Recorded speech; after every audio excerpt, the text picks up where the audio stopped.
viene a colación es que cuando uno quiere que algo se haga, nombra un responsable. Si quieres que no se haga nunca, nombra una comisión. Más o menos lo que pasa en nuestro país, con el Congreso, ¿no? ¿Y por qué, si uno quiere que algo se haga, nombra una sola persona? Esa persona pone su vida en hacer lo que uno le ha encargado, ¿no?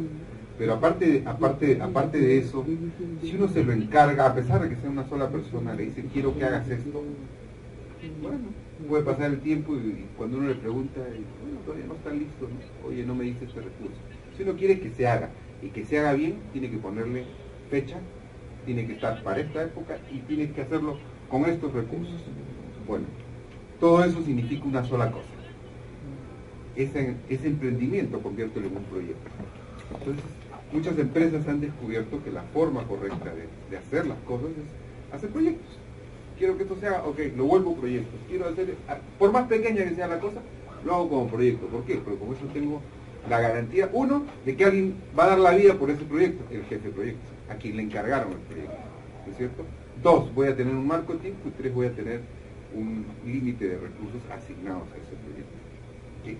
Entonces, el profesional de proyectos últimamente se ha valorado muchísimo. ¿Por qué? Porque las empresas se han dado cuenta que manejando las cosas por proyectos, pues va mejor, hay mayor control, ¿no? Y bueno, entonces justo para hablar del tema de la demanda, de la profesionalidad en el tema de la gestión de proyectos, está aquí Dante Porta para hacer su presentación. Démosle la bienvenida.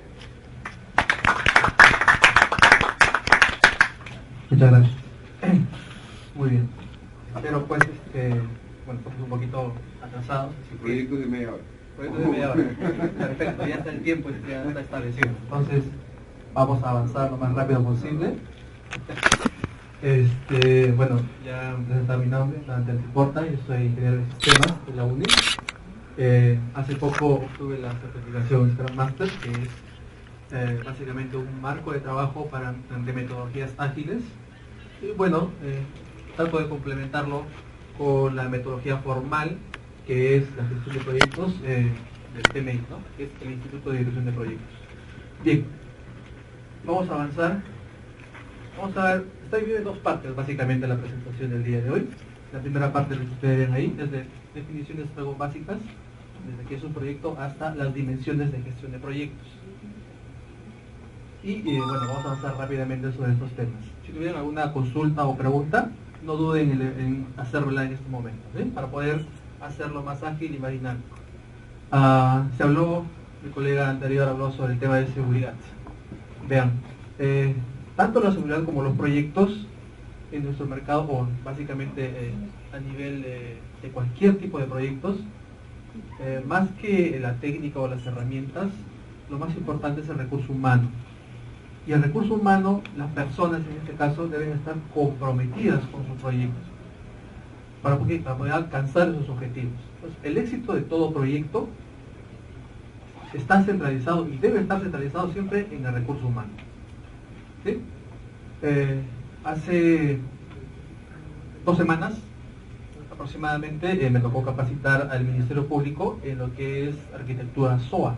Bueno, básicamente yo empecé como programador hace ya un buen tiempo atrás, después pasé a la etapa de analista y últimamente estos años veo temas de dirección de proyectos.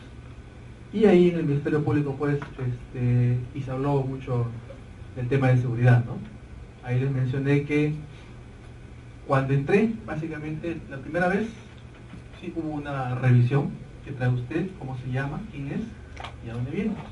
Me identifiqué y pude subir, ¿no?, al piso 11 del Ministerio Público, donde era el Ministerio de Economía y Finanzas, y pude hacer la exposición respectiva.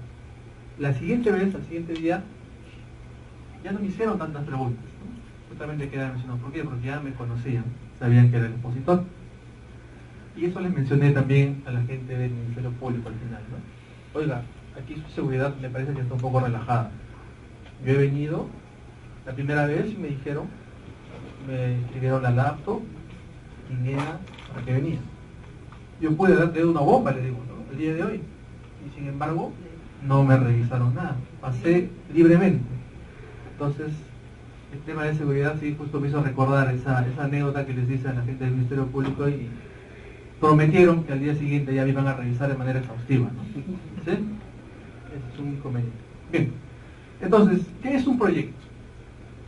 En el ejemplo, ¿cómo podemos crear o diseñar una nave espacial? Básicamente, nuestro objetivo es llevar un robot hacia Marte, ¿no es cierto?, para que lo pueda explorar. Bien, ese es nuestro proyecto. Este robot explorador debe recoger y analizar muestras geológicas en Marte, ¿sí? Y que cuente además 2 semanas de autonomía, tiempo máximo de duración. Debe estar conformado por sistemas de transmisión y recepción entre Marte y la Tierra para poder transferir esas imágenes que nosotros queremos. Entonces aquí estamos definiendo el alcance de nuestro proyecto. Todo proyecto debe tener definido un alcance, ¿sí? Porque si el alcance no está definido desde un inicio, tanto para el cliente como para nosotros, se puede generar lo que se conoce como la corrupción del alcance. Primer punto, lo que hace que los proyectos se alarguen en el tiempo. Y por consiguiente, pérdida para la organización que está ejecutando el proyecto. O sea que si somos COSAPI, somos GMD, y no definimos claramente el alcance con nuestro cliente, que muchas veces sucede en proyectos del Estado, me ha pasado, yo les voy a contar un inconveniente que tuvimos trabajando para GMD. ¿Qué pasó? En el año 2006 yo era analista de sistemas para GMD. GMD ganó el concurso para el Ministerio de Transportes y Comunicaciones. Y las bases en algunos temas estaban un poco no tan claros.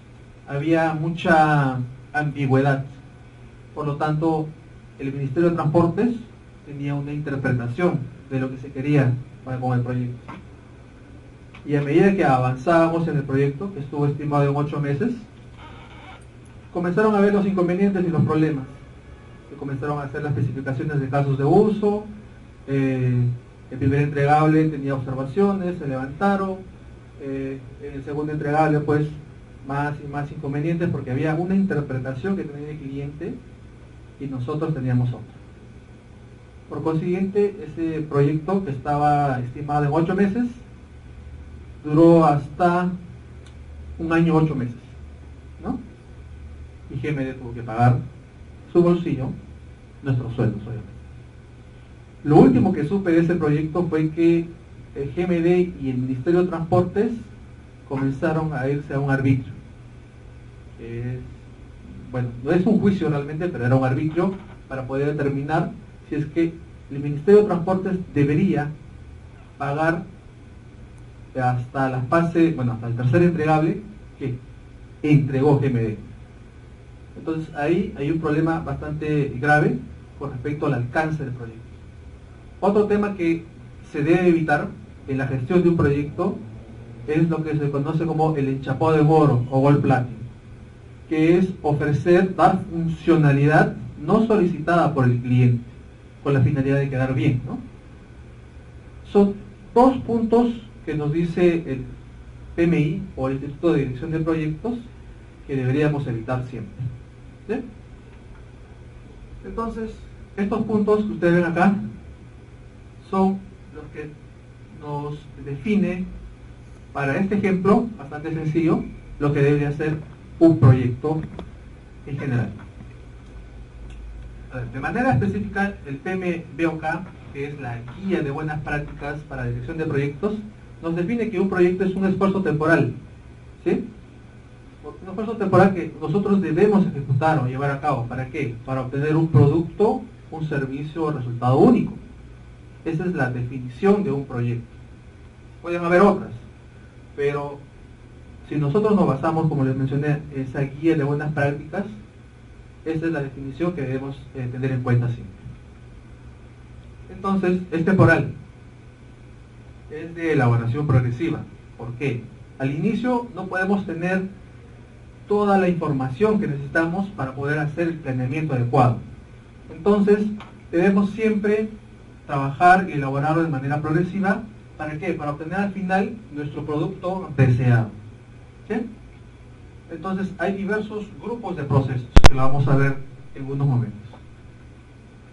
Entonces, ejemplos para un proyecto, en este caso de software, puede ser la implementación de un ERP como SAP. ¿Sí? Todos conocemos lo que es SAP, ¿no es cierto? Bastante demandado en el mercado, proyectos que demoran por lo menos un año para implementar SAP, y en el cual SAP no se adecua a la organización, sino la organización se debe adecuar a los procesos ya definidos por SAP, ya que SAP se vende como tiene las mejores prácticas, ¿no es cierto?, en base a lo que llaman base de conocimientos que tiene SAP. Otro ejemplo, la construcción de un faro.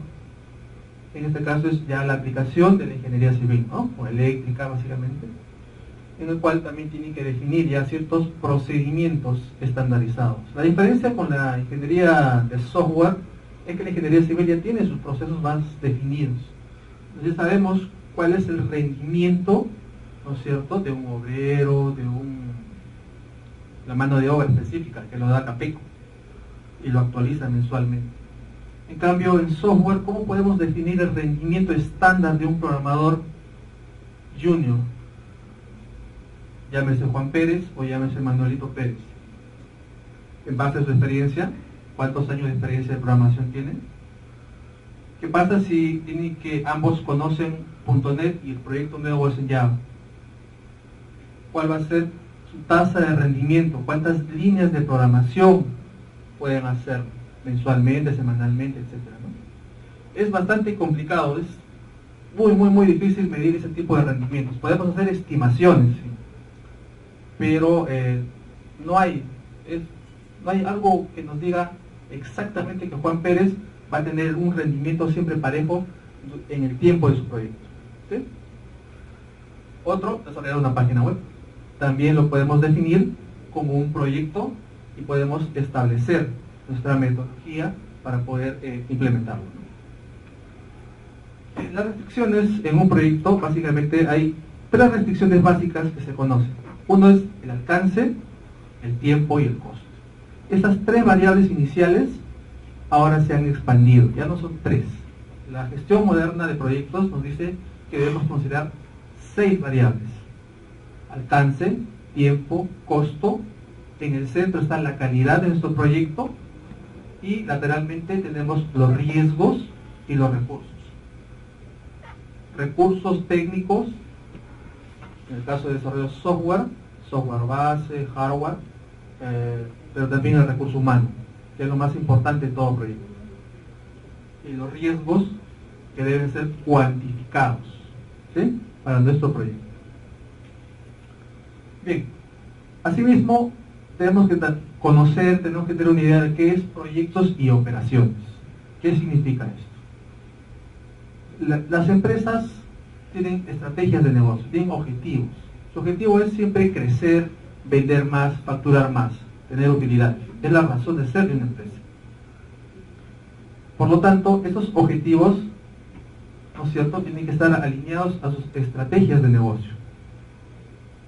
Esas estrategias de negocio se alcanzan implantando o implementando proyectos, ¿sí? Como resultado de un proyecto vamos a tener una operación, porque como ya hemos visto en la definición del proyecto, esfuerzo temporal para obtener un producto, servicio o resultado único. Por lo tanto, al final, cuando se hace la entrega del proyecto, vamos a entrar a un caso de operaciones. Un software, por ejemplo. Si queremos hacer un nuevo software, ¿no es cierto?, ya como ha mencionado el tema de seguridad, un software biométrico o con el hardware respectivo, al final, cuando se le entrega eso al cliente, el cliente va a tener que operar ese nuevo sistema biométrico, ¿no es cierto?, en el tiempo. Eso es lo que produce un nuevo proyecto. Otro ejemplo podría ser la mejora de los procesos de fabricación. Si estamos en una industria de autos y queremos mejorar los procesos de fabricación, ya sea de los motores, frenos, ¿no es cierto?, o queremos producir un nuevo auto. ¿Qué pasa si queremos producir un nuevo auto eléctrico con autonomía de 1000 kilómetros? Nuestro alcance ya sabemos. ¿En qué tiempo? Podemos hacerlo en un año. cuál va a ser el costo de inversión para producir ese nuevo auto eléctrico y qué mejoras va a producir en nuestros procesos de manufactura, llámese Toyota, llámese Nissan o Renault, ¿cierto? Investigan bastante en esos temas. Entonces, obviamente es necesario conocer siempre que todo proyecto no va a generar operaciones al final de su ejecución. ¿Cuáles son las características entre proyectos y operaciones? Son realizados por personas, siempre. Son restringidos por recursos limitados. Son planificados, ejecutados y controlados. Un proceso fuera de control, ¿no es cierto?, significa que está en problemas. ¿Sí? Lo mismo que un proyecto fuera de control. ¿Qué pasa si no logramos entregar los productos entregables en la fecha establecida por los términos de referencia? Nos caen penalidades. Con el Estado es bastante complicado. El Estado hay que entregar antes o en la fecha establecida cada uno de los entregables. ¿Sí? Principalmente, ¿en qué se diferencia? Que son operaciones repetitivas. Las operaciones son repetitivas y continuas en el tiempo, mientras que los proyectos son temporales y únicos, no se repiten. ¿Bien? Vamos a saber ahora cuáles son las diferencias entre proyectos. Ya hemos visto que un proyecto es un esfuerzo temporal, ¿sí?, emprendido para obtener un producto, servicio o resultado que es único siempre. Mientras que un programa es un grupo de proyectos relacionados, con la finalidad de que de mantener un adecuado control en ese grupo de proyectos. Entonces, acuérdense del programa Mi Vivienda. Mi Vivienda es un programa, ¿por qué? Porque hay un conjunto de proyectos habitacionales que permitan, disminuir el déficit de casas, departamentos que hay en nuestro país, ¿cierto? Mientras que un portafolio es un grupo de proyectos o programas, ¿sí?, agrupados para facilitar la gestión. Los portafolios están orientados al objetivo de negocio de la organización. Está en el punto más arriba, en el tope. Acuérdense de la pirámide, ¿no? Estratégico, táctico y operacional. En la parte estratégica, los portafolios. En la parte táctica, los programas. Y en la parte operacional, los proyectos. Esta es la relación que hay. Los interesados. Los interesados son aquellas personas u organizaciones que se van a ver afectadas positiva o negativamente por la ejecución de nuestro proyecto. Generalmente también se conoce como stakeholders, ¿no es cierto? Todos ya hemos escuchado hablar de este término. Básicamente, ¿cuáles son? El director de proyecto es un interesado clave o principal. El cliente o el usuario, la organización ejecutora y también nuestra PMO.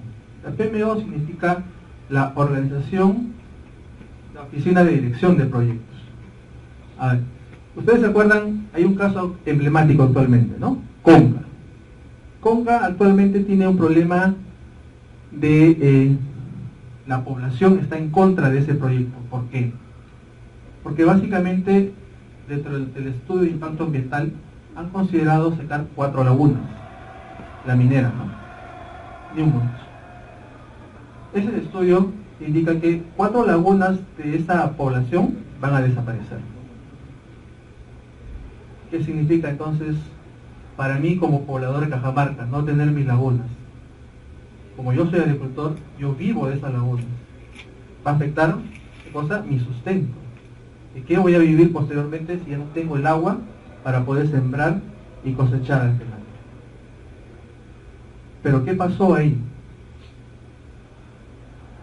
¿A qué interesado obviaron las mineras?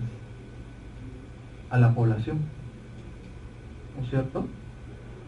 Se interesaron, para ellos su principal interesado fue el inversor o el grupo inversor, porque tenían que tener una rentabilidad. Después, los asociados, las otras mineras que se asociaron al principal, pero dejaron de lado a un interesado clave que ahora se ha levantado y ha protestado, que es la población. ¿Sí? La población, entonces, el último interesado, generalmente en un proyecto de este tipo, ha visto que iba a ser afectado su estilo de vida, su supervivencia, y por lo tanto, ahora nos dicen, Conga no va. No quieren Conga, ¿no? Están en contra de Conga. Entonces, y hay un punto clave en todo proyecto, los interesados. No identificarlos adecuadamente en su momento ocasiona o puede ocasionar que su proyecto sea cancelado. Otro interesado, ¿qué pasa si estamos desarrollando, implementando un ERP? ¿Quiénes serían los interesados claves? Si estamos viendo el módulo de ventas, nuestro interesado clave es nuestro gerente de ventas, ¿no es cierto? O debería serlo. Pero ¿qué pasa si obviamos al gerente de ventas y vemos sus requisitos al final de nuestro proyecto o ya durante la etapa de las pruebas? ¿Qué va a pasar? Simplemente puede rechazar ese software, ¿no? Y la pérdida económica puede ser bastante amplia. ¿Por qué fallan los proyectos? Entonces aquí vamos a ver un breve resumen de lo que en el mercado se ha podido establecer. Básicamente, la principal es la mala estimación de alcance, tiempo y costo.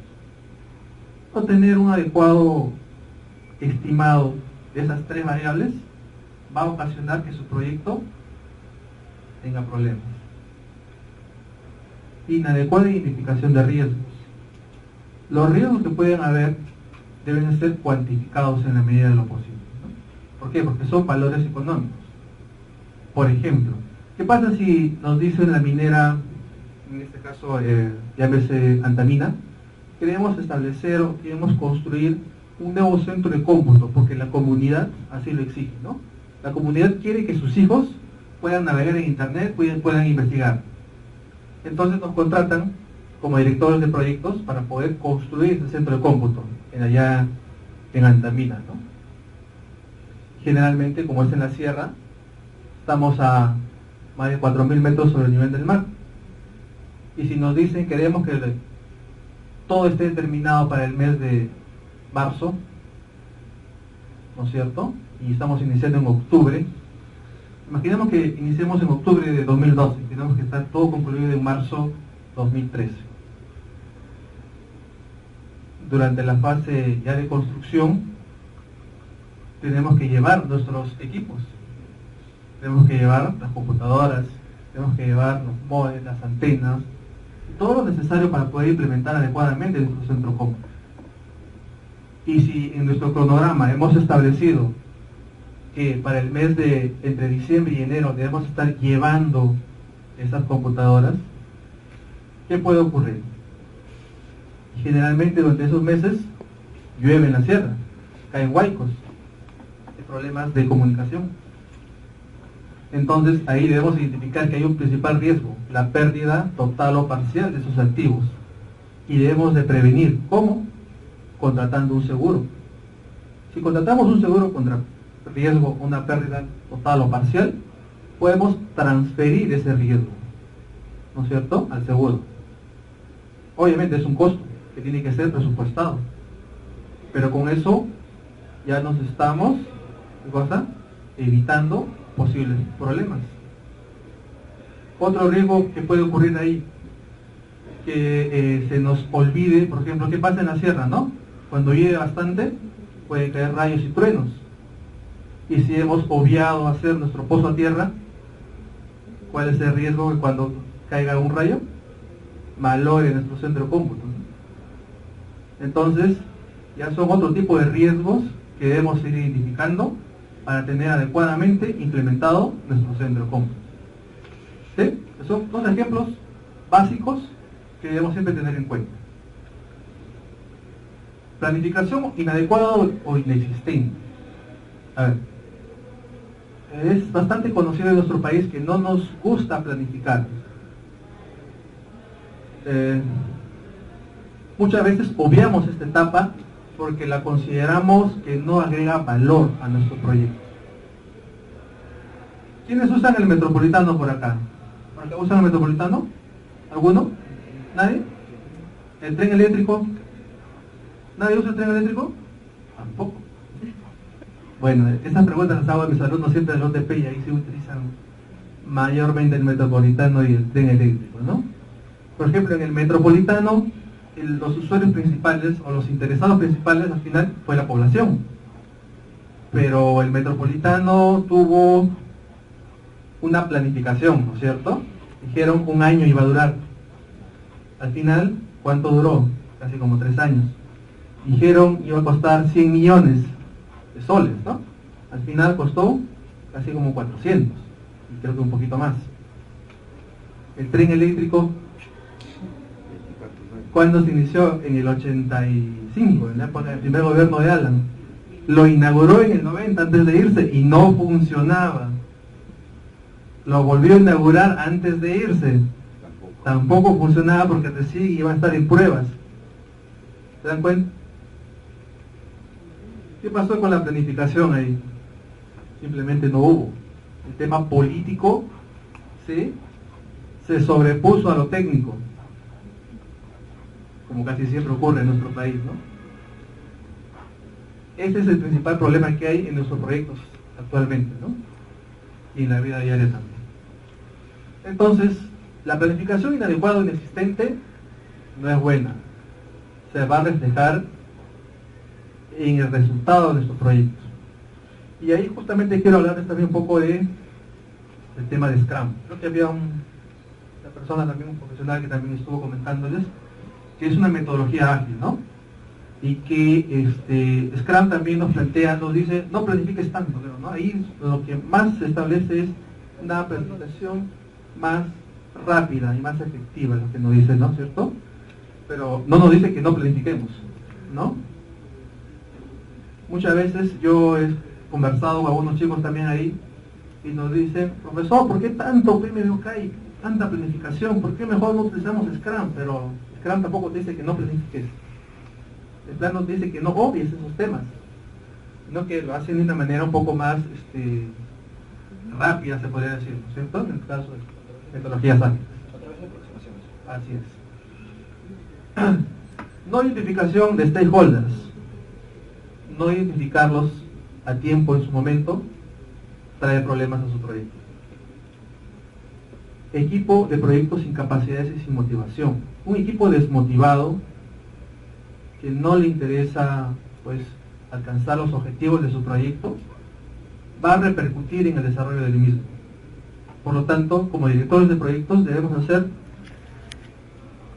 la mayor cantidad posible de acciones de tal manera que nuestro equipo realmente esté motivado, premiándoles, o sea, haciendo reuniones de integración, ¿no es cierto? Tratando de ver cuál es el problema en caso de que estén desmotivados, obviamente, solucionar ese problema, ¿no es cierto? El problema de la motivación, pues, trae consecuencias a futuro en su proyecto. Este es un cuadro que he obtenido de Chaos Report del año 2009, en el cual se puede ver aquí, para el caso de proyectos de TI, en el año 2009, vean, solo el 32% terminó con éxito. Con problemas, el 44% de los proyectos. Y cancelados, el 24% del mismo. Ha disminuido, ¿no?, en comparación al 2006.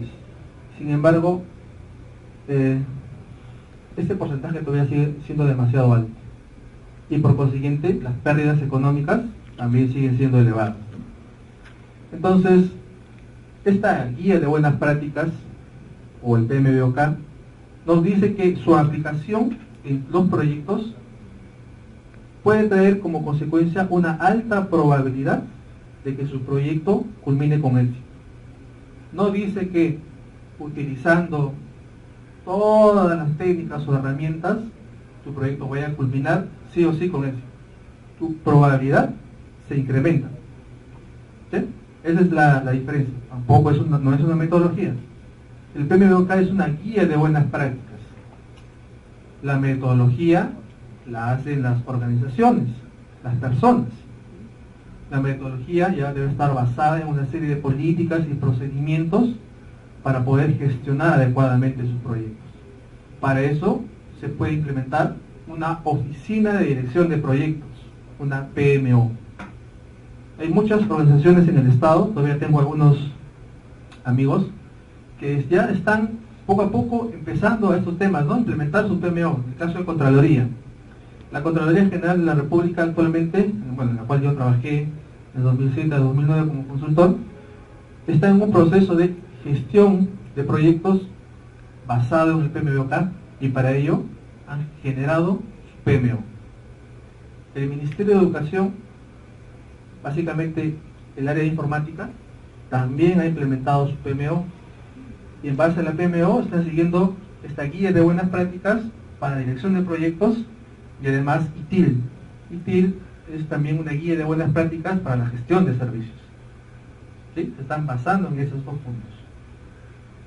COSAPI, hace poco en la PMI Lima, que es la organización, el capítulo del PMI para Lima, está constantemente enviando requerimientos de trabajo, ¿no? Y ahí solicitan profesionales, ingeniería de sistemas, informática o software, que tengan conocimientos o certificaciones, PMP, ITIL, CMMI también, ¿no? Cursos de CMMI, porque no he visto que sean certificables. PMP sí es certificable, Scrum también es certificable, ¿no? Pero CMMI no lo es todavía, pero sí hay cursos. Y ya comienzan a pedir ese tipo de conocimientos a los profesionales. Entonces, PMI significa Instituto de Dirección de Proyectos. Fue creado en 1969. No es la más antigua. La más antigua es el IPMA, que fue creado en el 65 y es de Holanda, ¿no? Este es del 69 y en Estados Unidos. Básicamente, es una asociación de profesionales en dirección de proyectos. ¿De qué se dedica? A producir estándares, ¿sí? Y otras publicaciones en dirección de proyectos. En este caso, el PMBOK, que es la base para poder rendir el examen de certificación. Provee educación en dirección de proyectos para todas las personas. Ofrece las oportunidades para que se puedan certificar. Facilita oportunidades de crecimiento profesional. Por experiencia propia les puedo comentar que la certificación esta del PMP me ha abierto muchas puertas. Yo me certifiqué en el año 2011, el año pasado. Sin embargo, yo ya venía conociendo, había llevado mi curso de gestión de proyectos en el 2007, con la versión anterior del PMBOK, ¿no? Cada 4 años cambia, por cierto. Este año va a cambiar también. Entonces, ni bien lo obtuve, se abrieron distintas oportunidades, ya sea de consultorías y también de docencia, ¿no? Muchas universidades, o al menos en las que yo dicto, me contrataron básicamente porque tenía la experiencia y tenía la certificación. Y posteriormente me contrataron de ISIL, que es el Instituto San Ignacio, también, ¿no? Para hacer cursos in-house o in-company. Entonces también este tipo de certificaciones nos ayudan a mejorar profesionalmente y a ampliar nuestra red de trabajo, networking. Entonces, PMBOK significa Guía de Buenas Prácticas en Dirección de Proyectos. La versión vigente es la del 2008. Como le mencioné, cambia cada 4 años. Este año cambia la versión 2012. Y el examen de certificación también va a cambiar porque van a incrementarse el grupo de procesos y también un área de conocimiento adicional. Vamos a hablar de eso dentro de un momento. Es un libro de lectura obligatoria. He puesto en rojo lo que dice el CAPM, que básicamente está orientado a son una certificación técnica en dirección de proyectos. Está orientado a universitarios, básicamente, ¿no? Esta certificación, el CAPM, indica que la persona tiene los conocimientos en dirección de proyectos, a diferencia de esta otra, el PMP, que significa que la persona tiene conocimientos y experiencia en dirección de proyectos. Entonces, esta certificación les puede servir a los alumnos, a ustedes, para poder iniciarse como analistas de PMO, apoyos en dirección de proyectos, ¿no es cierto? en distintas organizaciones en nuestro país. Está organizado en áreas de conocimiento y grupos de procesos. Actualmente son 9 áreas de conocimiento y 5 grupos de procesos. Lo vamos a ver en un momento. El libro que les mencioné, que se llama Guía de Conocimientos en Dirección de Proyectos, o PMBOK, para resumir, está dividido en 3 secciones. Esta guía actualmente es un estándar ANSI. ¿Qué significa el estándar ANSI? Que es normado en Estados Unidos. La primera parte es una introducción a la dirección de proyectos y nos habla del ciclo de vida de nuestro proyecto y organización. La segunda parte nos habla de los procesos de gestión de proyectos para un proyecto. Los 5 grupos de procesos: iniciación, planificación, ejecución, seguimiento y control, y finalmente cierre. Y finalmente, la tercera parte son las 9 áreas de conocimientos: gestión de la integración, gestión del alcance, gestión del tiempo, gestión del costo, gestión de la calidad, gestión de los recursos humanos, gestión de las comunicaciones, gestión de los riesgos y gestión de las adquisiciones. Cada uno de esos tiene su razón de ser, ¿no? Y, como le mencioné, a partir de fines de este año se va a incrementar en una nueva área de conocimientos, la 13, gestión de los interesados. ¿Sí? Van a ser 10 áreas de conocimiento. Ya ha salido el paper al respecto, ¿no? Los grupos de procesos son 5 básicamente. El primero es grupo de procesos de inicio. Luego viene los grupos de procesos de planificación. Después, una vez que hemos planificado, debemos ejecutar. Y para eso utilizamos los grupos de procesos de ejecución. Los grupos de procesos de seguimiento y control son transversales a todos los procesos. ¿Qué significa eso? Que durante la ejecución debemos hacer seguimiento y control. ¿Para qué? Para poder ver, monitorear que lo planificado esté conforme a lo ejecutado. Si hay diferencias, aplicar medidas correctivas. ¿Para qué? Para poder llegar hasta lo planificado o inclusive mejorarlo, ¿no? Utilizan diferentes herramientas y técnicas. Una de las más conocidas se llama gestión de valor ganado. La gestión de valor ganado es una serie de fórmulas para poder ver la salud de nuestro proyecto. Actualmente también es utilizado por la NASA. La NASA exige que los proveedores utilicen la gestión de valor ganado para poder saber cuál es la salud de sus proyectos que ejecutan. Entonces son estándares que se utilizan en la vida real. Si bien este es un fundamento teórico, en la vida real sí se utilizan y hay distintos libros al respecto. Bastante lectura que ustedes pueden encontrar en internet, ¿no? Sí. En esta. Ahí no estaría faltando un proceso de mejora. Lo que pasa es que es inherente acá. El PMBOK, o la gestión de proyectos, mediante la gestión de la calidad, hace uso de la mejora continua. En este caso, utiliza la propuesta de DEMI: Plan, Do, Check, Out. Planear, hacer, actuar, revisar, verificar permanentemente, ¿no? Post-mortem también da origen a mejoras para el subsiguiente proyecto, o sea, pero ya fuera de este proyecto. Mediante las lecciones aprendidas, la gestión de proyectos nos dice que nosotros debemos de documentar qué bueno y qué malo hemos hecho durante nuestro proyecto. Obviamente a nadie le gusta pues exponer lo malo que ha hecho, ¿no? La metida de pata. Sin embargo, eso es necesario, nos dice la gestión de proyectos. ¿Para qué? Para mejorar continuamente. Mediante los errores nosotros aprendemos mucho más que nuestros aciertos. ¿Por qué? Porque si sabemos qué errores hemos cometido y los exponemos, los otros directores de proyectos que tengan acceso a esa información van a saber qué errores cometimos y cómo los solucionamos en su momento. ¿Para qué? Para poder evitarlos posteriormente. Por eso las lecciones aprendidas es muy importante también en toda dirección de proyectos. Estas son las dimensiones en gestión de proyectos. Si nos restringimos al tema de software, ¿qué tenemos? Tenemos en el eje X las 9 áreas de conocimiento, desde integración, alcance, tiempo, hasta adquisiciones. Tenemos en el eje Y los grupos de procesos: iniciación, planificación, ejecución, control, cierre.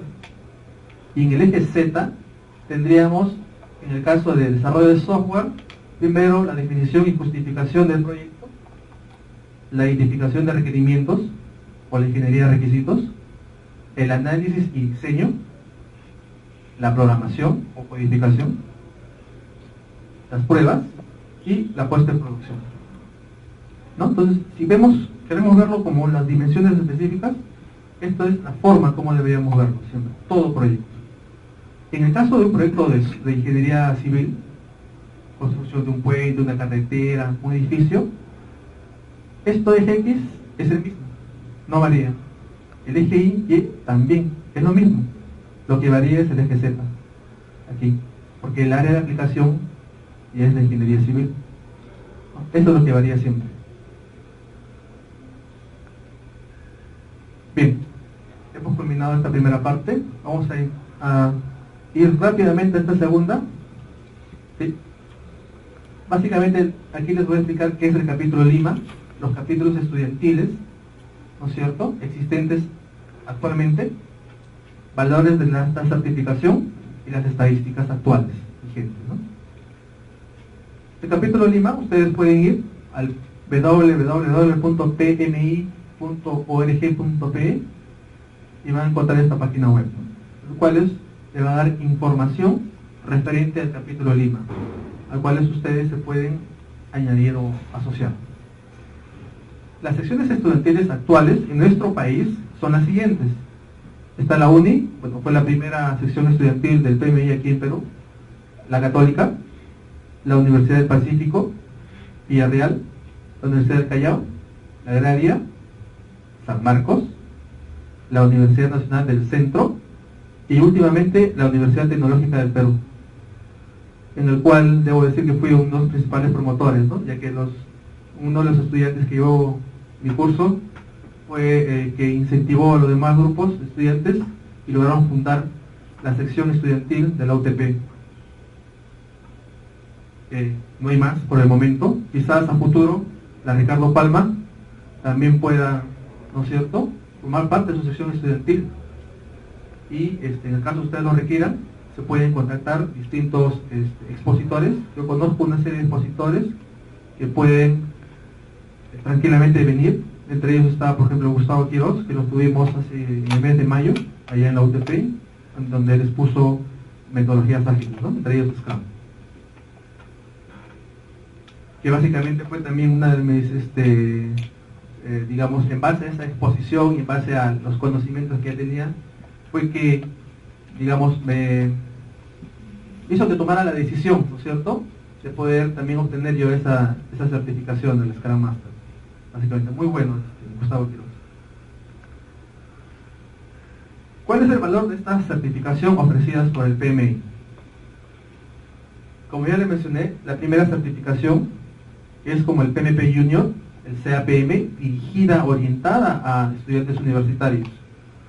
Después viene el PMP, luego viene el PMI, pero básicamente para profesionales que se quieren orientar a la gestión de riesgos.